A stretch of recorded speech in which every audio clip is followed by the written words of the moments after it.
গণতন্ত্রের মাধ্যমে নির্বাচন করে ক্ষমতায় গিয়ে ইসলাম কায়েমের স্বপ্ন জাহান্নামের পথ, বলেছেন ইসলামী সমাজের আমির হজরত সৈয়দ হুমায়ুন কবির।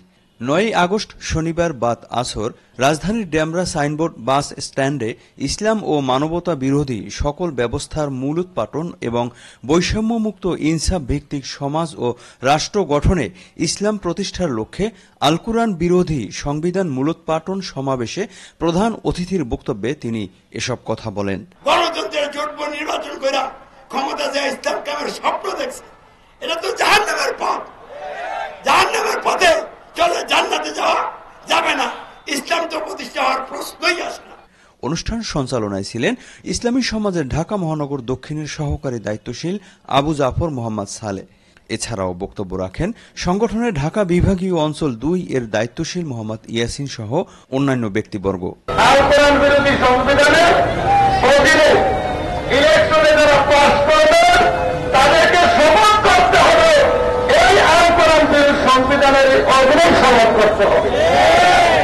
সমাবেশে দলমত নির্বিশেষে বিপুল পরিমাণ মানুষ অংশগ্রহণ করেন। প্রধান অতিথির বক্তব্যে সংগঠনের শীর্ষ নেতা হজরত সৈয়দ হুমায়ুন কবির মানব জীবনের সবচেয়ে বড় সমস্যা হচ্ছে আল কুরআন বিরোধী সংবিধান উল্লেখ করে বলেন, যে সমাজ ও রাষ্ট্রে আল কুরআন বিরোধী সংবিধান থাকবে সেখানকার মানুষগুলি হবে চতুষ্পদ জন্তুর চেয়েও নিকৃষ্ট। মানুষের জীবনের জন্য, মানুষের সমাজ ও রাষ্ট্রের জন্য সবচেয়ে বড় সমস্যা হচ্ছে আল কুরআন বিরোধী সংবিধান। আল কুরআন বিরোধী সংবিধান যে সমাজের রাষ্ট্রে থাকবে, এই সমাজ রাষ্ট্রের মানুষগুলি মানুষ থাকবে না, এগুলি চতুষ্পদ জন্তু হবে, বরং এর চেয়ে আরো কি হবে, নিকৃষ্ট হবে। একটা মানুষই আর একটা মানুষকে পাথর দিয়ে ঠেকিয়ে ফেলবে, নীল মেশিন দিয়ে ছিদ্র করে ফেলবে, বড় রকমের অমানবিক নির্যাতন চালাবে। এগুলি তো কোনো মানুষের কাজ, হিংস্র জন্তু জানোয়ার তো এই কাজ করতে পারে না। তাহলে তাদের কাজগুলি হিংস্র জন্তু জানোয়ারের চেয়ে আরো খারাপ হয়ে যাবে কিনা, হচ্ছে কিনা। এই জন্য এই মানুষগুলিকে আমি দায়ী করতে চাচ্ছি না। এই সংবিধানই হলো বড় সমস্যা, বিশাল বড় সমস্যা।